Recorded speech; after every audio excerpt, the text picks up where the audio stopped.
ముందుగా మీకు ప్యానెల్లో ఉన్న వారికి యోయో టీవీ ప్రేక్షకులకు నమస్తే.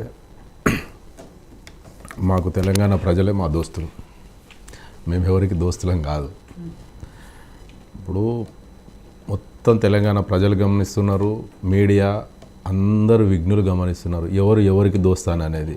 గత శాసనసభ ఎలక్షన్ల ముందు నుంచి కూడా ఎవరితో బీఆర్ఎస్ పార్టీని ఏ విధంగా బదనాం చేయాలి, ఏ విధంగా గద్దె దించాలి, దాని మీద ఎన్ని అబద్ధ ప్రచారాలు చేసి మనము గద్దెనెక్కాలన్న ఉద్దేశంతో బీజేపీ కాంగ్రెస్ పార్టీ కూడబలుక్కొని ఇచ్చిపుచ్చుకున్న ధోరణిలోది వారికి దోస్తానా చేశారు.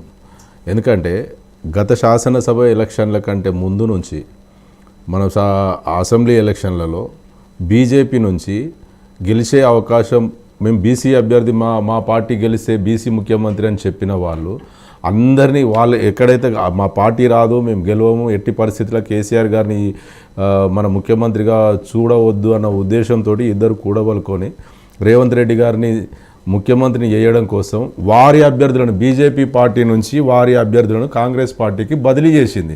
అందులో ఎవరు అని అంటే వివేక్ వెంకటస్వామి గారు, కోమటిరెడ్డి రాజగోపాల్ రెడ్డి గారు. వీళ్ళు ఎక్కడి నుంచి వచ్చారు? బీజేపీ పార్టీ నుంచి రేపు ఎట్టి పరిస్థితుల్లో పెట్టుబడి పెట్టాలి, గెలిపించాలన్న ఉద్దేశంతో బీజేపీ పార్టీ కాంగ్రెస్ పార్టీ కూడబలుకొని మాత్రం ఈ రేవంత్ రెడ్డి గారిని ముఖ్యమంత్రి చేయడం కోసం అప్పుడు అలా ఇంకా చాలామందిని చేశారు. అదేవిధంగా ఎంపీ ఎలక్షన్లో కూడా 8 మంది ఎంపీలను గెలిపించడం కోసం తన సొంత జిల్లా అయినటువంటి మహబూబ్ నగర్లో తన సొంత ముఖ్య నాయకుడైనటువంటి వంశీచంద్ర రెడ్డిని ఓడగొట్టి డీకేఆర్ నగర్ని అక్కడ సొంత జిల్లాలో గెలిపించిండు.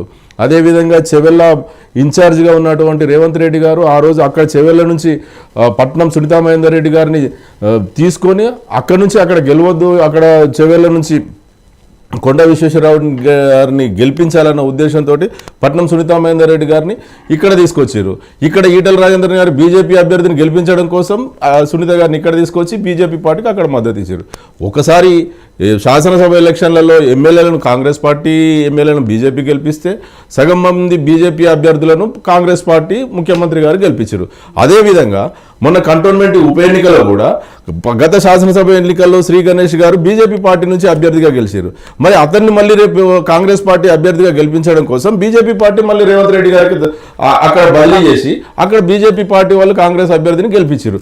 అదేవిధంగా ఈరోజు కూడా జూబ్లీహిల్స్ ఎలక్షన్లో కూడా జూబ్లీహిల్స్ గత ఎలక్షన్లలో ఎంఐఎంఏ అభ్యర్థిగా ఉన్నటువంటి నవీన్ యాదవ్ గారిని ఈరోజు కాంగ్రెస్ పార్టీలో తీసుకొని బీజేపీ పార్టీ మద్దతుతోటి ఈరోజు నవీన్ యాదవ్ గారిని గెలిపించాలి, మళ్ళీ అదేవిధంగా బీఆర్ఎస్ పార్టీని గెలిపించొద్దన్న ఉద్దేశంతో బీజేపీ పార్టీ ఒక దీపక్ రెడ్డి గారిని అక్కడ అసలు ప్రచారంలో లేనటువంటి దీపక్ రెడ్డి గారిని, ఎందుకంటే అక్కడ ఆయనకు ఓట్లు వడయి బలం లేదు, ఇప్పుడు ఆయన ఆ అభ్యర్థిని పెడితేనే కాంగ్రెస్ పార్టీకి ఓట్లు పడతాయన్న ఉద్దేశంతో బీజేపీ పార్టీ లోపాయికారి ఒప్పందంతో కాంగ్రెస్ పార్టీకి మద్దతు కోసమే దీపక్ రెడ్డి గారిని గెలిపించింది. ఇప్పుడు ఇన్ని మీడియాలు ప్రతి జూబ్లీహిల్స్ నియోజకవర్గంలో అన్ని డివిజన్లలో తిరుగుతున్నారు.